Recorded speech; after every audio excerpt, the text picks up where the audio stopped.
Beekeepers, it happens. Queens die. You know, it's never a happy moment. You just know that they're not going to live much more than a year or two. 2-year queen's done a good job. So we just have to accept the fact that dealing with a queen is not really a long-term relationship. She's going to pass quickly. It'll be a quick moment. We'll enjoy things together, and then she'll move on. But when it does happen, we do feel kind of sappy about it. No doubt about it. You can see my queen here marked. And in good days, up in that upper left-hand corner, life was good for her. Nice retinue, nice color, nice brood. And you can see her unseemly end at the bottom, where at some point a year or so later she was without fanfare, with no retirement party, not a lot of comment. She was canned. So you can see that green dot laying there in the leaf litter in front of the hive. Some of the most peculiar things is how unkind the bees can be. I found this queen wandering around out front. She'd had her wings chewed off. I mean, she was certifiably kicked out. She did not go quietly into the night. So it's not like they'll lead her out and they're gentle and tender. Sometimes the bees can really be hostile with these queens as they replace them. Just their way is not our way. You can tell that this queen cell the tip has been thinned. And you can see just the beginning cut where the bee's making her way, the queen inside is making her way out by cutting off that capping. The bees on the outside have had to thin that wax away so she can open it up. If the workers didn't want her to come out, if they were restraining her for some reason, who knows what, a swarm or something, don't want to be too anthropomorphic, but for whatever reason the colony has, they can control about the time the queen emerges by whether or not they thin that wax out on the tip or keep repairing that cut that she puts in there as she's cutting her way out. The workers are always in control.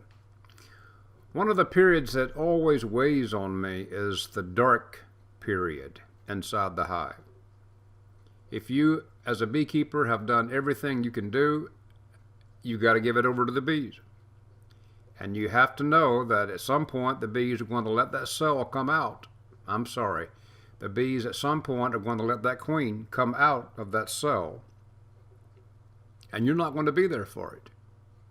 In fact, you'll be standing outside the hive with your hypothetical cup of tea or coffee while that goes on inside the dark hive. And it's going to take not just a day or two, but it's going to take several weeks before you'll see any sign of that queen. Now, if you happen to be rummaging around the colony, and you probably shouldn't be,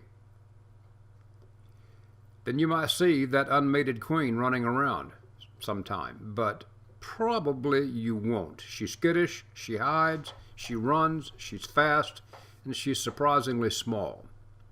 So you go through this dark period. That'll be anywhere from 10 days to 2 weeks.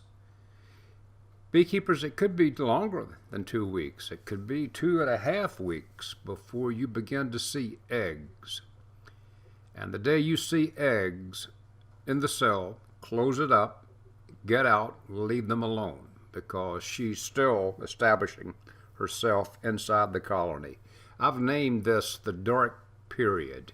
You just need to find something else to do during this time frame. Take up photography, go fishing, work in your garden, because the bees are doing their thing and they need to be left alone during the dark period. That unmated queen, I've done the best I could do in Photoshop to standardize the size of the thorax. And you can see that the abdomen, the length of the abdomen of the mated queen on the right is noticeably longer than the abdomen of the unmated queen on the left. You can see how the mated queen on the right with the red dot on her thorax has a nicely formed retinue. And you can tell how the unmated queen on the left is just one of the guys running around. So you're looking for a different animal when you look for an unmated queen compared to the regal, stately, slowly moving mated queen. Their behavior is remarkably different.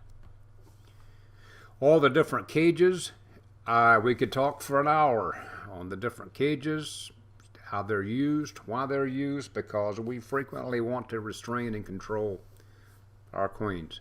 The one I like the best, or I like almost the best, is just that 8-mesh hardware cloth cage that I make for myself. Another time we'll talk more. All kinds of cages. Queen management, we're kind of arrogant about that. We do the best we can, but really we're just kind of loosely keeping up, because ultimately it's the bees that manage the queen. We're just kind of watching what the bees do. We do the best we can at ranking our queens. Are they bad? Is the queen outright bad? Is it poor? Is she poor, average, good, great? I mean, a bad queen. I had one this past season. A bad queen just was not mated. She was a beautiful looking queen, looked fine, but she did nothing but produce drones. So the only thing I got from that colony was some good drone pictures.